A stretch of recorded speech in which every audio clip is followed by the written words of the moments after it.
Tao Te Ching. Chapter 1. The Tao that can be spoken is not the eternal Tao. The name that can be named is not the eternal name. The nameless is the origin of heaven and earth.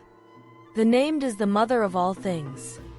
Thus, constantly free of desire, one observes its mysteries. Constantly filled with desire, one observes its manifestations. These two emerge together but differ in name. Both are called mysterious. Mystery within mystery, the gateway to all wonders. Chapter 2. When the world knows beauty as beauty, ugliness arises. When it knows good as good, evil arises. Thus, being and non-being produce each other. Difficult and easy complete each other. Long and short contrast each other. High and low rest upon each other. Voice and sound harmonize each other. Front and back follow each other. Therefore, the sage acts without effort and teaches without words. All things arise, and he does not turn away from them. He gives them life but does not possess them. He acts but does not rely on his abilities. He accomplishes but claims no credit. Because he does not claim credit, it never leaves him. Chapter 3. Do not exalt the worthy, and the people will not compete. Do not value rare treasures, and the people will not steal. Do not display desirable things, and the people's hearts will not be disturbed. Therefore, the sage governs by emptying the mind, filling the stomach, weakening ambitions, and strengthening the bones. He keeps the people free of knowledge and desire, so the clever dare not act. By acting without action, all things are governed. Chapter 4. The Tao is empty, yet its use is inexhaustible. It is deep, like the ancestor of all things. It blunts sharpness, unties tangles, softens light, and merges with dust. It is serene, like the depths of a pool. I do not know whose child it is. It seems to have existed before the divine. Chapter 5. Heaven and earth are not kind. They treat all things as straw dogs. The sage is not kind. He treats the people as straw dogs. The space between heaven and earth is like a bellows, empty yet inexhaustible. The more it moves, the more it produces. Too many words lead to exhaustion. It is better to hold to the center. Chapter 6. The valley spirit never dies. It is called the mysterious feminine. The gateway of the mysterious feminine is the root of heaven and earth. It flows continuously, seemingly inexhaustible, and its use is never-ending. Chapter 7. Heaven and earth last forever. The reason heaven and earth can last forever is that they do not exist for themselves, and thus they can endure. Therefore, the sage places himself last but ends up first, steps aside but is always present.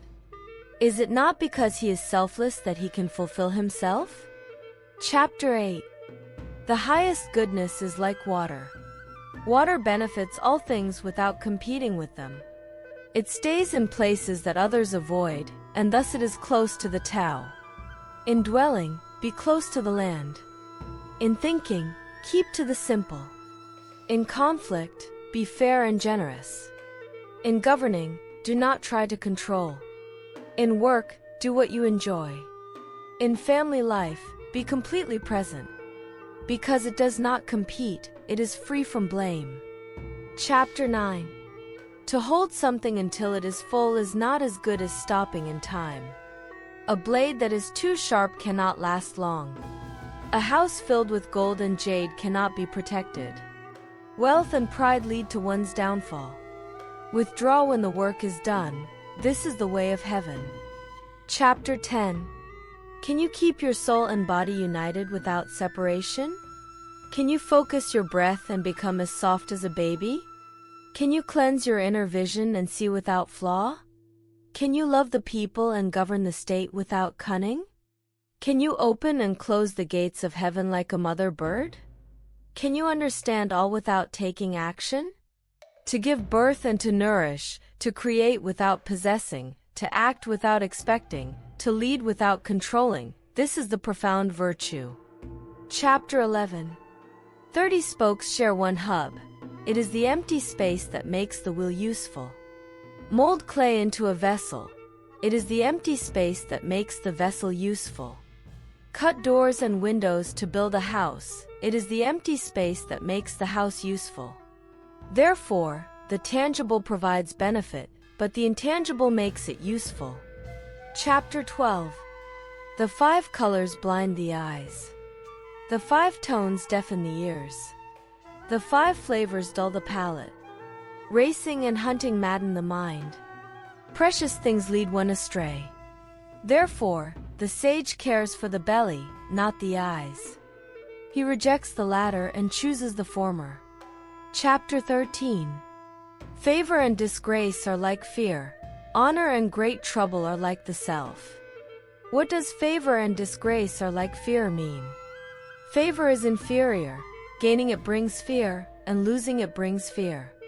This is what is meant by favor and disgrace are like fear. What does honor and great trouble are like the self mean? The reason I have great trouble is that I have a self. If I had no self, what trouble would I have? Therefore, those who value the world as themselves can be entrusted with the world. Those who love the world as themselves can be entrusted with the world. Chapter 14. Look for it, and it cannot be seen. It is called invisible. Listen for it, and it cannot be heard. It is called silent. Grasp for it, and it cannot be held. It is called intangible. These 3 cannot be fully understood, so they are merged into one. Above, it is not bright. Below, it is not dark. Endless and unnameable, it returns to nothingness. This is called the formless form, the image of no thing. This is called the elusive and the intangible. Meet it, and you cannot see its head. Follow it, and you cannot see its back. Hold to the ancient Tao to master the present. To know the ancient beginning is to understand the thread of the Tao. Chapter 15. The ancient masters of the Tao were subtle, profound, and mysterious.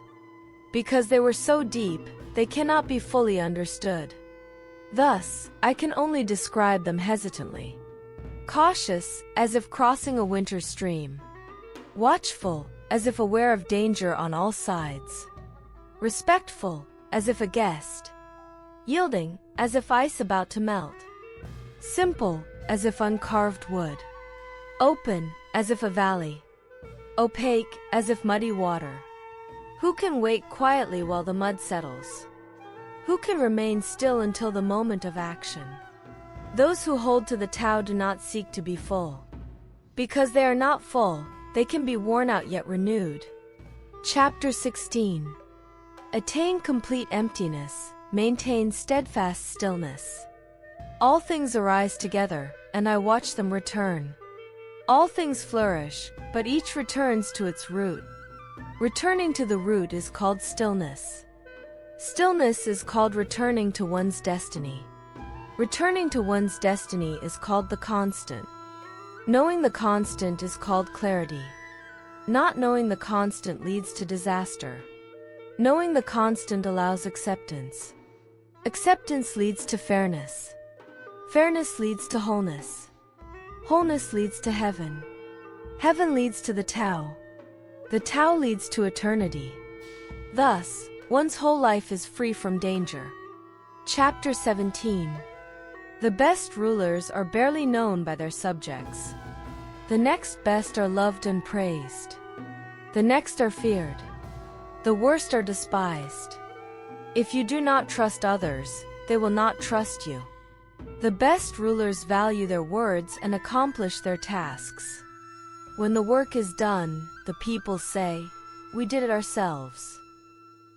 Chapter 18.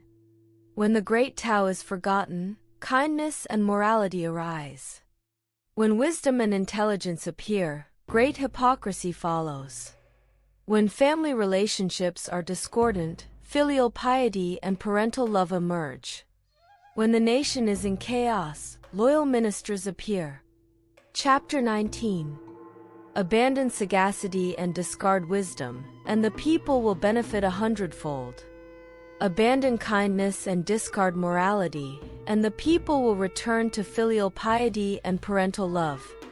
Abandon cleverness and discard profit, and thieves and robbers will disappear. These three are superficial and insufficient. Therefore, let people hold to this. Manifest plainness and embrace simplicity. Reduce selfishness and have few desires. Chapter 20. Abandon learning, and there will be no sorrow. How much difference is there between yes and no? How much difference is there between good and evil? What others fear, I must also fear. How desolate! The crowd is joyous, as if feasting on a day of sacrifice, or ascending a terrace in spring. I alone am calm, showing no sign, like an infant who has not yet smiled. Weary, as if homeless. The crowd has more than enough, I alone seem to lack.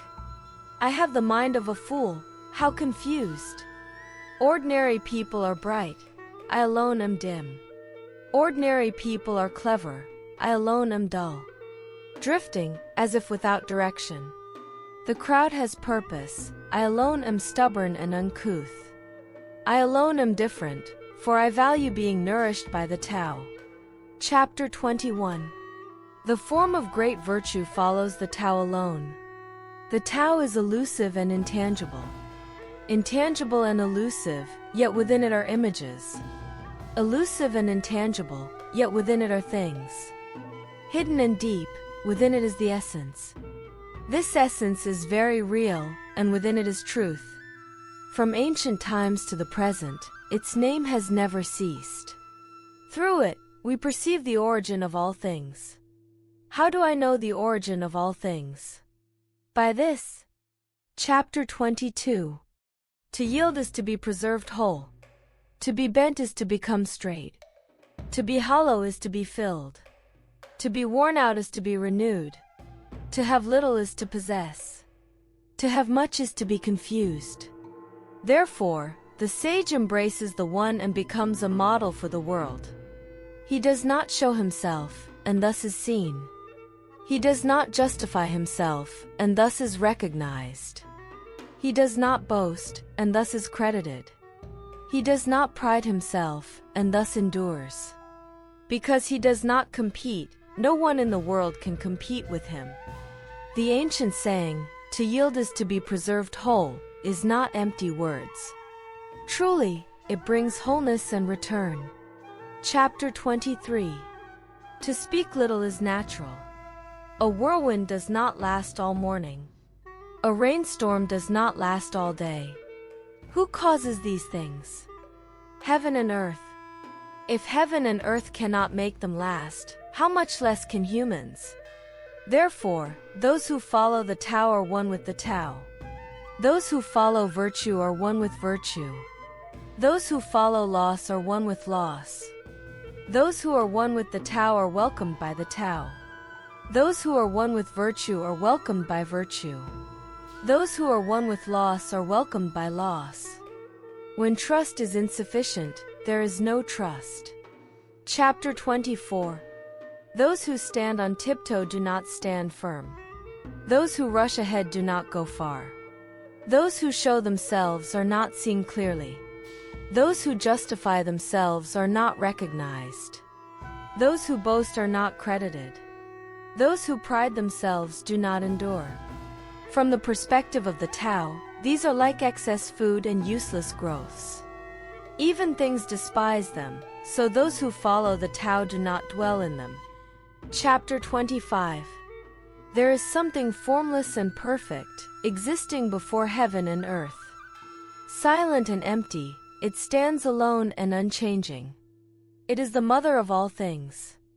I do not know its name, so I call it the Tao. If forced to name it, I call it great. Great means flowing, flowing means far-reaching means returning. Therefore, the Tao is great, heaven is great, earth is great, and the King is great. In the universe, there are 4 great things, and the King is one of them. Humans follow the earth follows heaven, heaven follows the Tao, and the Tao follows nature. Chapter 26. Heaviness is the root of lightness. Stillness is the master of movement. Therefore, the sage travels all day without leaving his supplies. Though surrounded by splendor, he remains calm and detached. Why should the ruler of a great state act lightly in governing the world? Lightness loses the root, agitation loses the master. Chapter 27. A good traveler leaves no tracks. A good speaker makes no mistakes. A good counter uses no tools. A good door needs no lock, yet no one can open it. A good knot needs no rope, yet no one can untie it. Therefore, the sage is always good at saving people, so no one is abandoned. He is always good at saving things, so nothing is wasted. This is called following the light of wisdom. Thus, the good person is the teacher of the bad, and the bad person is the material for the good. Not to value the teacher or cherish the material is great confusion, no matter how clever one is. This is called the essential mystery. Chapter 28. Know the masculine, but keep to the feminine, be the stream of the world. Being the stream of the world, eternal virtue does not depart, and you return to infancy. Know the white, but keep to the black, be the model of the world. Being the model of the world, eternal virtue does not err, and you return to the infinite. Know honor, but keep to humility, be the valley of the world. Being the valley of the world, eternal virtue is sufficient, and you return to simplicity. When simplicity is scattered, it becomes tools. The sage uses them and becomes the leader. Thus, the great system is not divided. Chapter 29. Those who wish to take the world and control it, I see that they cannot succeed. The world is a sacred vessel and cannot be controlled. Those who control it will ruin it, those who grasp it will lose it.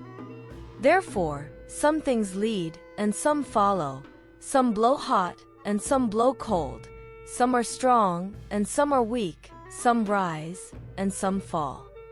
Therefore, the sage avoids excess, extravagance, and arrogance. Chapter 30. Those who use the Tao to assist the ruler do not use force to dominate the world. Such actions bring retaliation. Where armies camp, thorns and brambles grow. After a great war, years of famine follow. A good commander achieves his purpose and stops. He does not use force to dominate.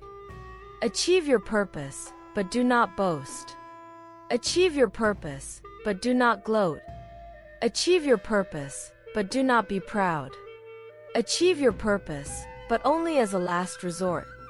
Achieve your purpose, but do not dominate. Things that are strong and old are contrary to the Tao, and what is contrary to the Tao soon ends. Chapter 31. Weapons are tools of misfortune, hated by all things. Therefore, those who follow the Tao do not use them. In peace, the noble values the left, in war, the noble values the right. Weapons are tools of misfortune, not tools of the noble. They are used only when there is no other choice, and it is best to remain calm. Even in victory, there is no beauty, and those who see beauty in it delight in killing. Those who delight in killing cannot achieve their will in the world. In auspicious events, the left is honored. In mournful events, the right is honored. The lieutenant stands on the left, the general stands on the right. This means that war is conducted as a funeral. When many are killed, it should be mourned with grief. Victory should be celebrated as a funeral. Chapter 32. The Tao is eternal and nameless. Though small, it cannot be dominated by anything. If rulers can hold to it, all things will follow naturally. Heaven and earth unite to send down sweet dew. Without being commanded, people will be fair to one another. When systems are created, names arise. Once names exist, one must know when to stop. Knowing when to stop avoids danger. The Tao in the world is like a river flowing into the sea. Chapter 33. Those who understand others are wise. Those who understand themselves are enlightened. Those who conquer others are strong. Those who conquer themselves are mighty. Those who are content are rich. Those who act with determination have will. Those who do not lose their place endure. Those who die but are not forgotten live long. Chapter 34.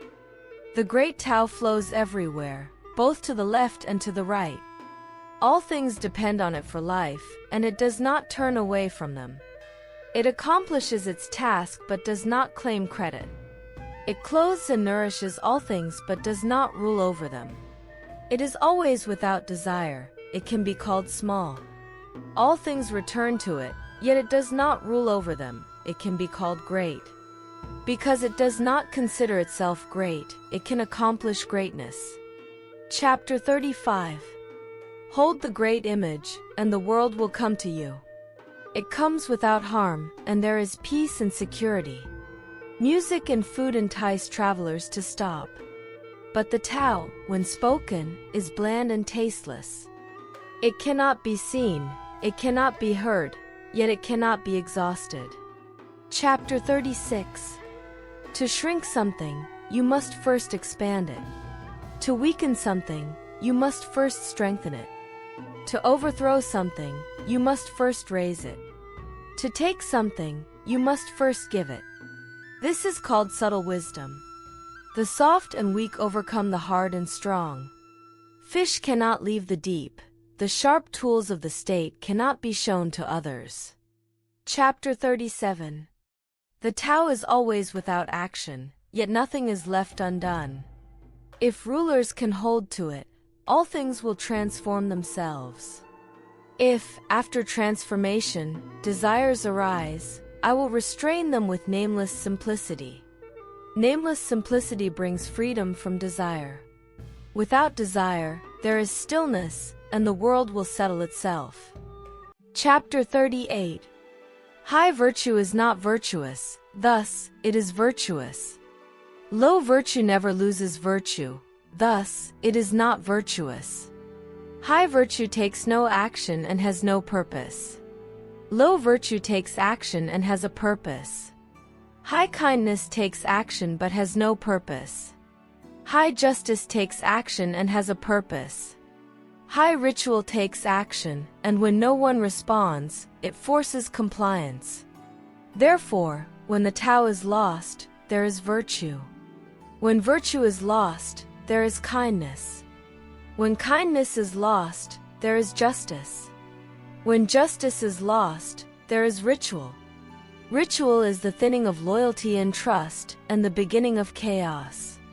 Foreknowledge is the flower of the Tao and the beginning of folly. Therefore, the great person dwells in substance, not in superficiality. He dwells in the fruit, not in the flower. Thus, he rejects the latter and embraces the former. Chapter 39. In ancient times, those who attained unity. Heaven attained unity and became clear. Earth attained unity and became stable. Spirits attained unity and became divine. Valleys attained unity and became full. All things attained unity and came to life. Rulers attained unity and brought order to the world. All of this arose from unity. Without clarity, heaven would crack. Without stability, earth would collapse. Without divinity, spirits would vanish. Without fullness, valleys would dry up. Without life, all things would perish. Without order, rulers would fall. Therefore, the noble is rooted in the humble. The high is founded on the low. Thus, rulers call themselves orphaned, lonely, and unworthy. Is this not rooted in humility? Therefore, the highest honor needs no praise. Do not wish to be like jade, ringing clear, or like stone, hard and unyielding. Chapter 40. Returning is the movement of the Tao. Weakness is the function of the Tao. All things in the world are born from being, being is born from non-being. Chapter 41. When the highest people hear of the Tao, they diligently practice it. When the average people hear of the Tao, they sometimes believe it and sometimes doubt it. When the lowest people hear of the Tao, they laugh at it. If they did not laugh, it would not be the Tao. Therefore, it is said, the bright path seems dark, the advancing path seems to retreat, the smooth path seems rough. The highest virtue seems like a valley, the purest white seems stained, the broadest virtue seems insufficient, the firmest virtue seems weak, the simplest truth seems changeable. The great square has no corners, the great vessel is never completed, the great sound is silent, the great image has no form. The Tao is hidden and nameless. Yet it is the Tao alone that nourishes and completes all things. Chapter 42. The Tao gives birth to the One. The One gives birth to the Two. The Two gives birth to the Three. The Three gives birth to all things. All things carry yin and embrace yang, blending these two forces to achieve harmony. People hate to be called orphaned, lonely, and unworthy, yet rulers use these terms to describe themselves. Thus, things are sometimes diminished to gain, and sometimes gain to diminish. What others teach, I also teach. The violent and aggressive do not die a natural death. I will make this the foundation of my teaching. Chapter 43. The softest thing in the world overcomes the hardest. That which has no form penetrates that which has no gaps. Through this, I understand the value of non-action. The teaching without words, the benefit of non-action, few in the world can attain this. Chapter 44. Which is closer to you, fame or life? Which is more important, life or wealth? Which is more harmful, gain or loss? Therefore, excessive love leads to great expense, excessive hoarding leads to great loss. Contentment avoids disgrace, knowing when to stop avoids danger. Thus, one can endure long. Chapter 45. Great perfection seems flawed, yet its use is inexhaustible. Great fullness seems empty, yet its use is endless. Great straightness seems crooked, great skill seems clumsy, great eloquence seems stammering. Movement overcomes cold, stillness overcomes heat. Clarity and stillness set the world right. Chapter 46. When the world follows the Tao, horses are used to plow fields. When the world does not follow the Tao, war horses are bred in the suburbs. There is no greater calamity than discontent, no greater fault than greed. Thus, the contentment of knowing contentment is eternal contentment. Chapter 47. Without leaving the door, one knows the world. Without looking out the window, one sees the way of heaven. The farther one travels, the less one knows. Thus, the sage knows without traveling, sees without looking, and achieves without acting. Chapter 48. In the pursuit of learning, one gains daily. In the pursuit of the Tao, one loses daily. Through loss upon loss, one reaches non-action. Through non-action, nothing is left undone. To govern the world, one must act without striving. When one strives, one is unfit to govern the world. Chapter 49. The sage has no fixed mind. He takes the minds of the people as his own. To the good, I am good. To the bad, I am also good. Thus, virtue is attained.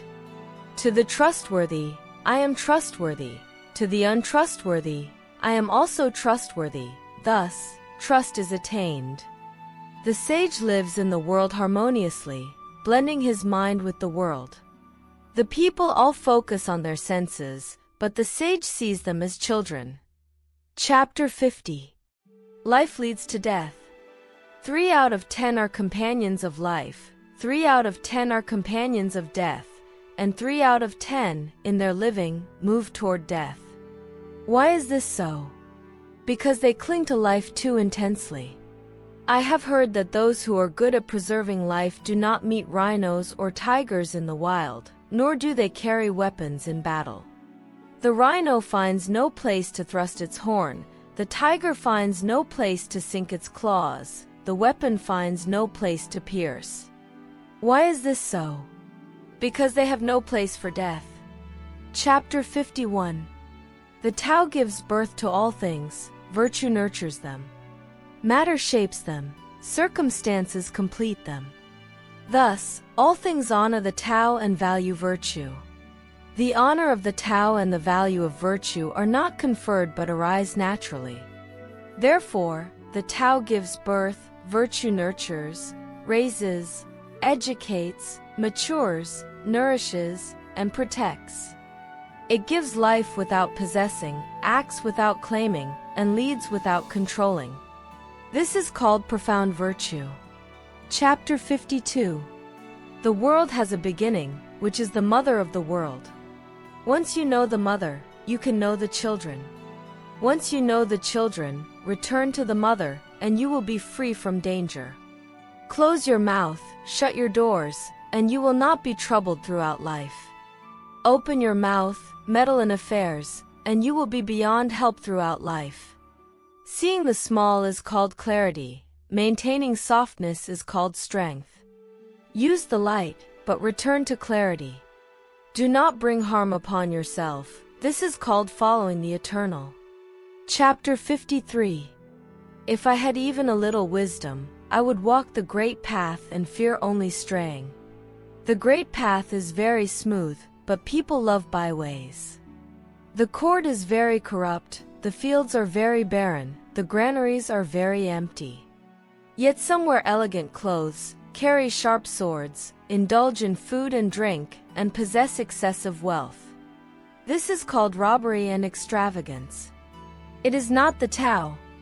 Chapter 54. What is well planted cannot be uprooted. What is well embraced cannot slip away. Descendants will honor it endlessly. Cultivate it in yourself, and virtue will be genuine. Cultivate it in the family, and virtue will overflow. Cultivate it in the village, and virtue will endure. Cultivate it in the nation, and virtue will flourish. Cultivate it in the world, and virtue will be universal.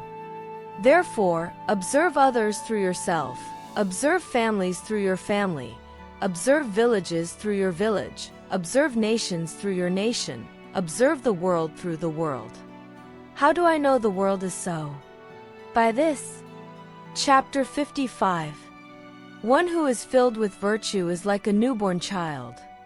Poisonous insects do not sting it, wild beasts do not claw it, birds of prey do not seize it. Its bones are soft, its muscles weak, yet its grip is firm.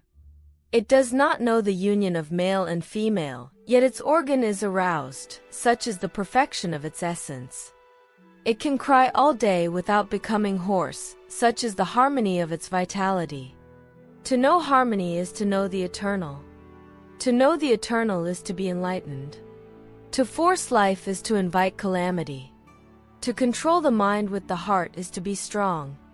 When things reach their peak, they age. This is called not following the Tao. Not following the Tao leads to an early end. Chapter 56. Those who know do not speak, those who speak do not know. Close the mouth, shut the doors, dull the sharpness, untie the tangles, soften the light, and merge with the dust. This is called profound unity. Thus, you cannot be approached or distanced, benefited or harmed, honored or disgraced. Therefore, you are valued by the world. Chapter 57.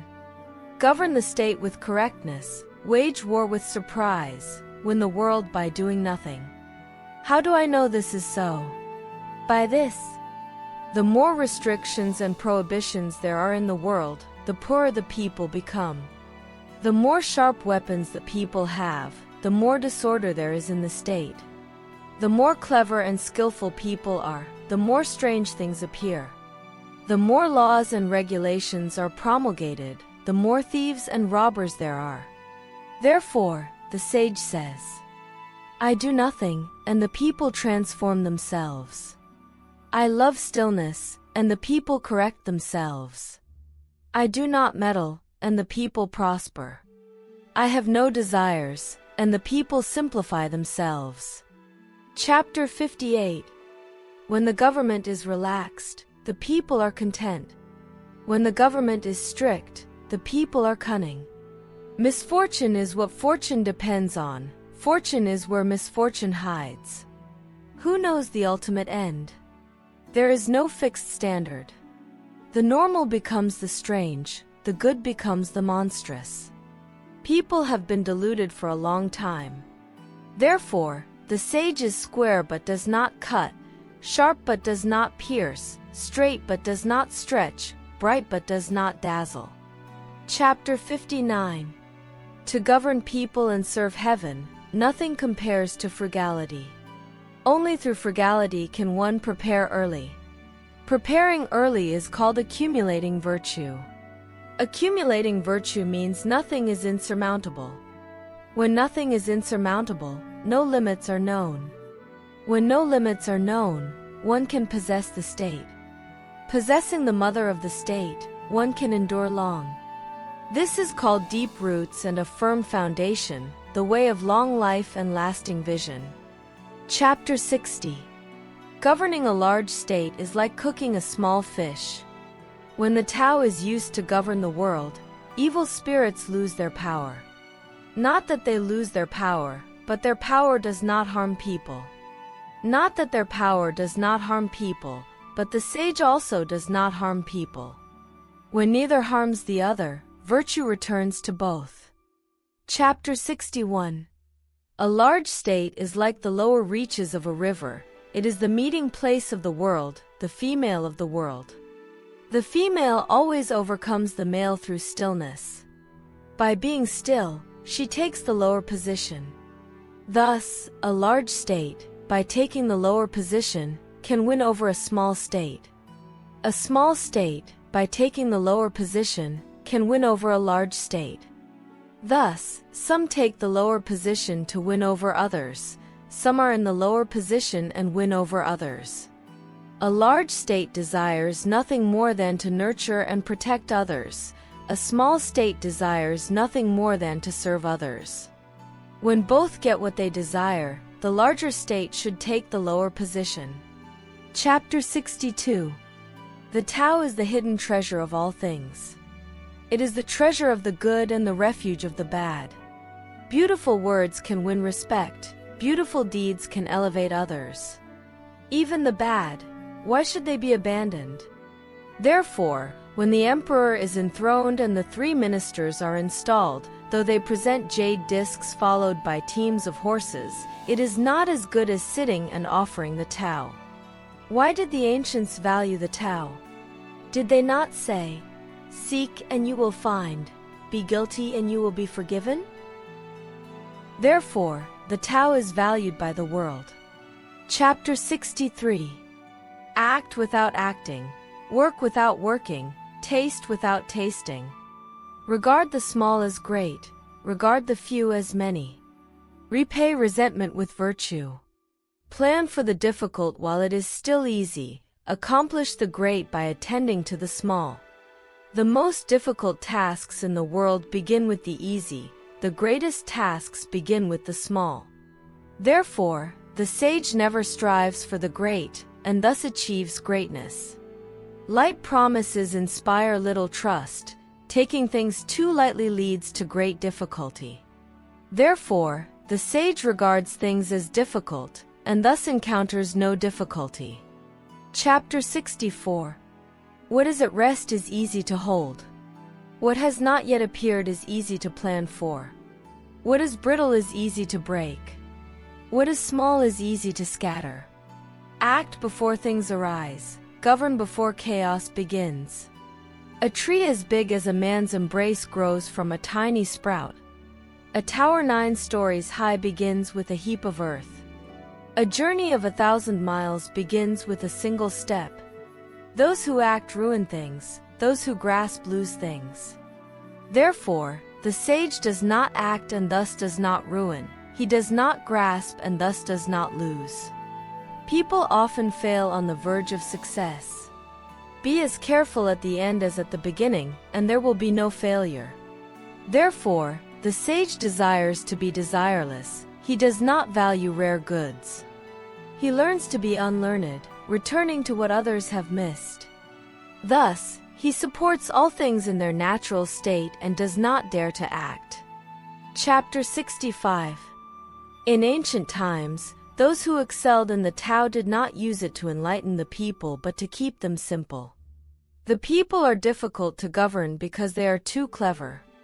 Thus, to govern with cleverness is to rob the state. To govern without cleverness is to bless the state. To know these two is to know the model. To always know the model is called profound virtue. Profound virtue is deep and far-reaching. It returns with all things to great harmony. Chapter 66. Rivers and seas can rule the 100 valleys because they are good at staying low. Thus, they can rule the 100 valleys. Therefore, to be above the people, one must speak humbly. To lead the people, one must stand behind them. Thus, the sage stands above, and the people do not feel burdened. He stands in front, and the people do not feel harmed.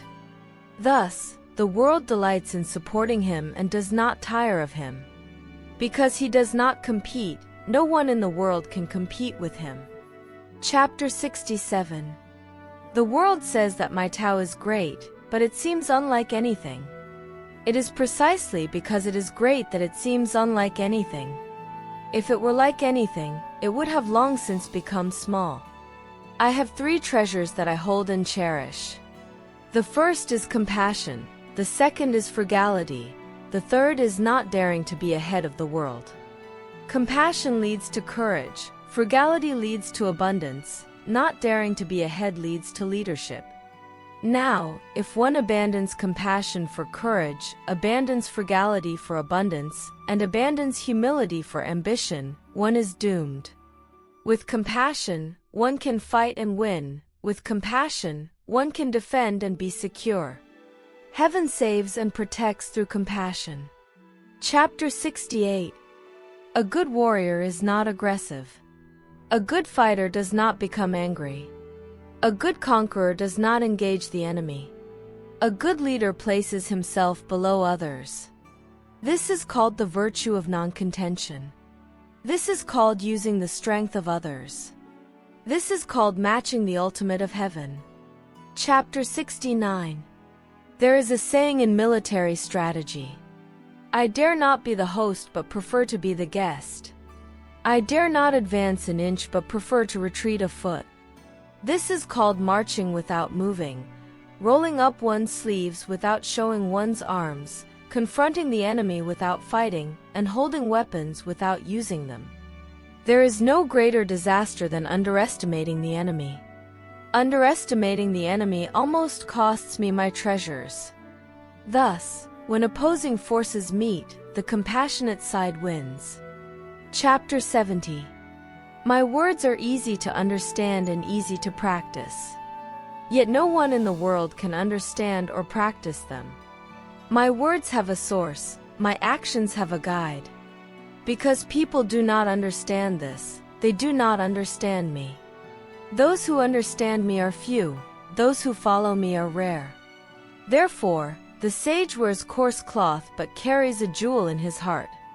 Chapter 71. To know that you do not know is best. To pretend to know what you do not know is a disease. Only by recognizing this disease as a disease can you avoid it. The sage is free from disease because he recognizes the disease as a disease. Thus, he is free from disease. Chapter 72. When the people do not fear authority, greater authority arises. Do not restrict their living space. Do not oppress their livelihoods. Only by not oppressing them will they not feel oppressed. Therefore, the sage knows himself but does not display himself. He loves himself but does not exalt himself. Thus, he rejects the latter and embraces the former. Chapter 73. Courage in daring leads to death. Courage in not daring leads to life. These two may bring benefit or harm. Who knows why heaven dislikes what it dislikes? Even the sage finds this difficult. The way of heaven does not contend, yet it excels in winning. It does not speak, yet it excels in responding. It does not summon, yet things come to it naturally. It is relaxed, yet it excels in planning. The net of heaven is vast, its mesh is wide, but nothing slips through. Chapter 74. If the people do not fear death, why threaten them with death?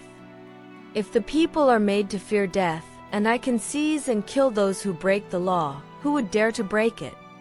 There is always an executioner to carry out executions.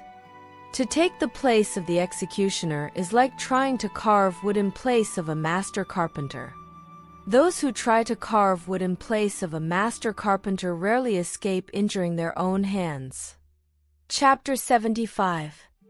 The people starve because their rulers consume too much in taxes. Thus, they starve.